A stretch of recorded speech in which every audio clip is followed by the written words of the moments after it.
So one of the most common ways of giving feedback in the high school classroom is doing it by paper and pen on assignments handed in on a daily basis.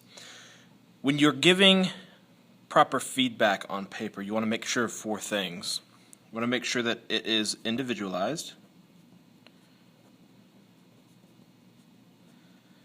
You want to make sure that your comments are specific to that student. We are, in this way, able to differentiate. Also want to make sure that your comments are clear, they're constructive, and then of course they're positive. If it's all negative, students have a tendency not to listen to that. So individualized, clear, constructive, and positive. So I'm going to show you an example of how to do that right now. So here's a paragraph from a student that handed in a assignment on Beowulf. She wrote a paragraph that is describing how Beowulf had physical strength. Now in the assignment, I asked them to give me details and give me text-based evidence for their claims. And so we can see in her first sentence, in Beowulf, soldiers use physical strength in battle. So again, she is using the present tense here. That's not wrong. She's using the present tense because we're talking about literature. But she says soldiers use physical strength in battle. Okay, that's fine. That's her topic sentence. She's telling me exactly what she's going to refer to in the rest of the paragraph. For example, in Beowulf's final battle, Beowulf would rather not use a weapon. Good. We've been working on in-text citations, so she said Beowulf wouldn't use a weapon, or he'd rather not, and then she should put a period here. So I'm going to add that period, and just to highlight that, I'm going to circle that period. I want to make sure that she sees there needs to be a distinction between one sentence and the next. However, he was so old that he had to use a weapon because he didn't have the strength that he once had. Okay, I think that sentence is fine. There might be a few things I would change up if it was my sentence or if I was helping her with making that clearer. But to get the point across and to analyze the evidence she just brought forward, I think that does a fairly decent job. Beowulf wanted to fight his battles alone. Again, she needs a period.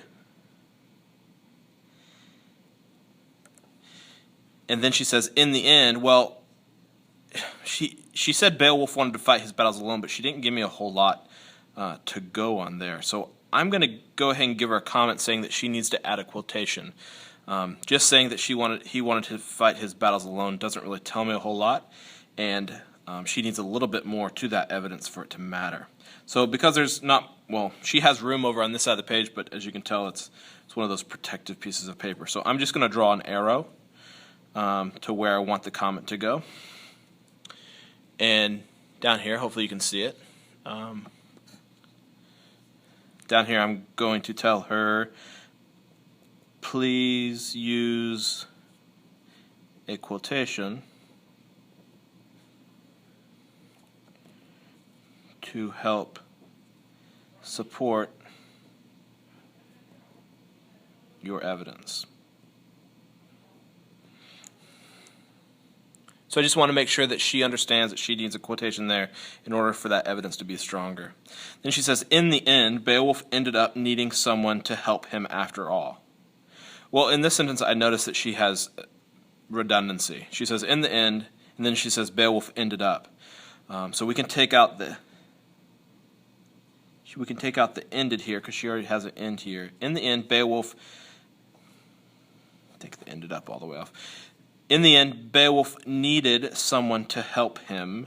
And then after all means the same thing as ended up, so we can take that off too. I'm going to move her period forward. So in the end, Beowulf needed someone to help him, and that'll need to be an ED. So in the end, Beowulf needed someone to help him. That works, but now we don't really have a conclusion sentence. She left that out, so I'm going to add that in, and I'm just going to ask her, where is the conclusion, or we've been using the word transition, sentence.